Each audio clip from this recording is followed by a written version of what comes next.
بینندگان گرامی سلام بر شما. حال شما خوبه؟ خسته نباشید. راستی تولدتون مبارک.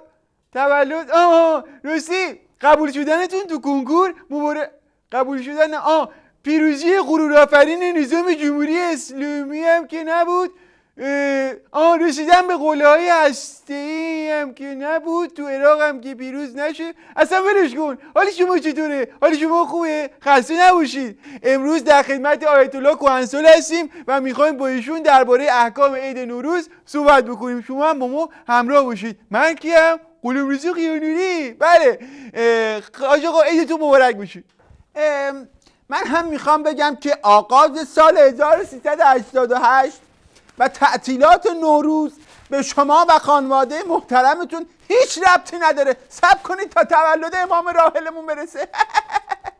به عنوان اولین سوال میخواستم ببینم حاج آقا شما در سال جدید وضعیت نظامو چطور میبینید؟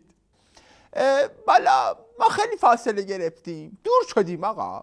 از انقلاب دور شدیم، از امام خمینی فاصله گرفتیم، یادگار امام رو پشت سر گذاشتیم، همت و شیخ فضلالله هم که قطع کردیم. الان یواش یواش داریم میرسیم میدون خراسان. آقا کسی پیاده نمیشه. چه جالب، من پیاده میشم. چقدر میشه حساب آقای کهنسال؟ قابلتون نداره. 10,000 تومن. 10,000 تومن؟ به خاطر 2 قدم رو؟ واقعا همین که گفتید ما از انقلاب خیلی دور شدیم. یادم قبل از انقلاب با تیغ ریش میزدن، ولی مثل که الان با ریش تیغ میزنن. چه جالب، حرف قشنگی زدم، مال امسال بود. حالا در راستای همین دور شدن ها یه تلفن داریم که اگه اجازه بدید اتاق فرمان پخش کنه. خواهش میکنم پخش کنید. الو، با سلام خدمت حاج آقا کهنسال. از وقتی که رسانه‌های استکباری شایع کردن که سال تحویل شده، من انبوه نفراتی رو میبینم که تیپ میزنن، کلاس میذارن، بعد از اون طرف درختا راست تو خیابون جلو همه شکوفه میزنن. میخواستم ببینم تکلیف ما در برخورد با این فضای ضد نظام چیه؟ آقای کهنسال بعد از شنیدن این تماس خواهش میکنم پاسخشون رو بدید. بله خیلی متشکرم تماس که گرفتین. البته هر کدوم از مواردی که ایشون خودشون گفتن یه رساله امامو میطلبه. مثلا سر تیپ زدن، من نمیدونم چرا از مدلای حوزه استفاده نمیکنن این جوون نبونا. طرف موهاشو میره این چیه تیفوسی میفوسی میزنه. مگه تریپ آیت الله جوادی آمالی چشه؟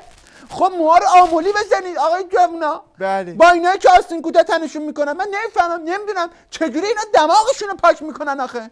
بعد خب فضا که باز میشه این جوونا که اینطور میکنن رو درخت هم زیاد میشه دیگه. تا همین یه ما قبل درخت ها لخت و اور بودن، حالا اینا هم از فضای باز استفاده کردن، شکوفه بارون شدن. بله حاج آقا منم دیدم شکوفه ها خیلی بارون شدن. حاج آقا سوال دیگه که اینجا مطرح میشه اینه که با توجه به اینکه عید اومده خود مقام عظما توی بیت چیکار میکنن؟ آیا ایشون تدابیری برای این کار اندیشیدن؟ بله البته اندیشیدن. مقام عظما در این زمینه تدابیر بسیاری اندیشیدن. ایشون یه حفظین ضد استکباری چیدن. بیا و ببین سیخ داره آقا، سنجاق داره، 34 که همون یه بم اون 34 هم داره. تا اینجا شد 3 تا. دیگه چی بود؟ سایت اتمی نتنز. دیگه سید حسن خمینی. چه جالب، سید حسن خمینی رو به خاطر اینکه یادگار امامه گذاشتن تو سفره حفظینشون؟ نه خیر، سیب گیر نیاوردن از ایشون به خاطر صورت گل انداختهشون جای سیب استفاده میکنن. اگه به همه اینا سوغال سکسور هم اضافه کنین حفظینشون تکمیل میشه. چه جالب. حاج آقا شما اخیراً در رأس یه هیئت بلندپایه به همراه طلبه‌هاتون رفته بودین اورست برای ارشاد اهالی اونجا بود، درسته؟ بله من خودم در رأس بودم. چند رأس طلبه امام دوستم بودن. البته ما نمیخواستیم بریم، خدا لعنت کنه اونی رو که گفت اونجا نظری میدن. این همه راه رفتیم اونجا دریغ از یک قاشق نظری، ولی کور خوندن.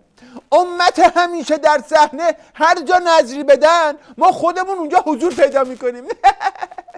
بله این که مشخص حضور شما همه جا هست، ولی حاج آقا خودمونیم. هر کی آدرس نظری رو داد باعث شد شما یه ورزشی هم بکنید پاهاتون باشه. حاج آقا اگه بخواید در آخر برنامه برای بسیجیان بیننده برنامه ما یه آرزوی عیدی بکنید چی میگید بهشون؟